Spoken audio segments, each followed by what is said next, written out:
పూరా లోకల్.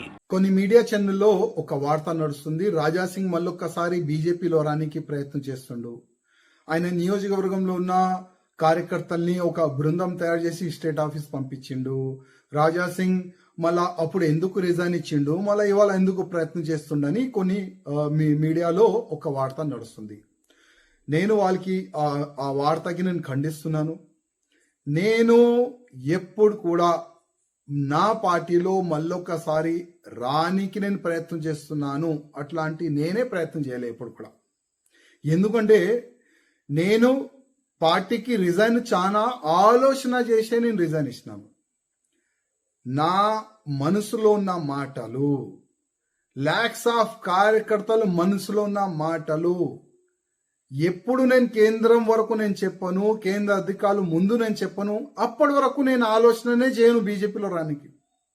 ఎందుకంటే ఎన్నో సంవత్సరాల నుంచి పార్టీకి ఎవరి వల్ల నష్టం జరిగింది అది నేను కేంద్రంకి చెప్పాలనుకుంటున్నాను. చాలా మంది కార్యకర్తలు లైఫ్ ఇచ్చేసినారు భారతీయ జనతా పార్టీకి. ఆ కార్యకర్తలకి ఏ విధంగా పక్కా పెట్టేసినారు ఆ మాటలు చెప్పాలనుకుంటున్నాను కేంద్ర అధికారులకి. ఇవాళ వేరే పార్టీ ఏడ్చిన తర్వాత బీజేపీలో చేరుకున్నారు. రిస్క్ తీసుకొని వాళ్ళతోని ఎంత అన్యాయం చేసినారు వాళ్ళ గురించి చెప్పాలనుకుంటున్నాను కేంద్ర అధికారులకి. ఇదే నా ఉద్దేశం. Next Bharatiya Janata party government తెలంగాణలో రావాలంటే ఏమి చేస్తే బాగుంటది అది కేంద్రంకి చెప్పాలనుకుంటున్నాను. దాని వెనుక ఏమీ కూడా ప్లాన్ లేదు, ఏమీ కూడా కుట్ర లేదు. ఆ రిజైన్ వెనుక ఏమీ కూడా కుట్ర లేదు. చాలా మంది యూట్యూబ్ ఛానల్లో నడుపుతున్నారు, మీడియా ఛానల్లో నడుపుతున్నారు. రాజాసింగ్ కి డైరెక్ట్ అమిత్ షా ఫోన్ చేసిండు, రాజాసింగ్ కి కేంద్రం ఉన్న అధికారులు మెసేజ్ చేస్తున్నారు, నువ్వు ఎక్కడ పోకు, బీజేపీలో రా, మళ్ళొక్కసారి రా. అట్లాంటి కొన్ని ఫేక్ వార్తలు కూడా నడిపిస్తున్నారు. అట్లాంటి మెసేజ్ వచ్చే అంత పెద్ద వ్యక్తి నేను గాను. అమిత్ షా గారే డైరెక్ట్ నాకు ఫోన్ చేస్తున్నారు, కొన్ని వార్తలు నడుస్తున్నాయి. నేను అంత పెద్ద వ్యక్తి కాను. ఎప్పుడు కూడా అమిత్ షా గారు నాకు ఫోన్ చేయలేదు, చెయ్యరు కూడా. నేను చాలా చిన్న వ్యక్తి. నేను చాలా చిన్న ఒక ఎమ్మెల్యే, ఒక కాన్స్టిట్యున్సీకి ఒక చిన్న ఎమ్మెల్యే. నాకు వాళ్ళు పెద్ద మనుషులు ఎక్కడ ఫోన్ చేస్తారు భయ్. నేను 5 years వరకు కేంద్రంకి లేఖ రాసిన, మెయిల్ చేసిన. తెలంగాణలో జరుగుతున్న తప్పుల గురించి నేను మెయిల్ చేసిన, లేఖ రాసిన. కానీ ఆ మెయిల్ కానీ ఆ లేఖ కానీ వాళ్ళ దృష్టికి వచ్చిందో లేదో తెలియదు. కానీ గతంలో అమిత్ షా గారు బేగంపేట ఎయిర్పోర్ట్లో వచ్చిన తర్వాత కూడా రిక్వెస్ట్ చేస్తారు, సార్ కలవాలి, చాలా తప్పులు జరుగుతున్నాయి తెలంగాణలో.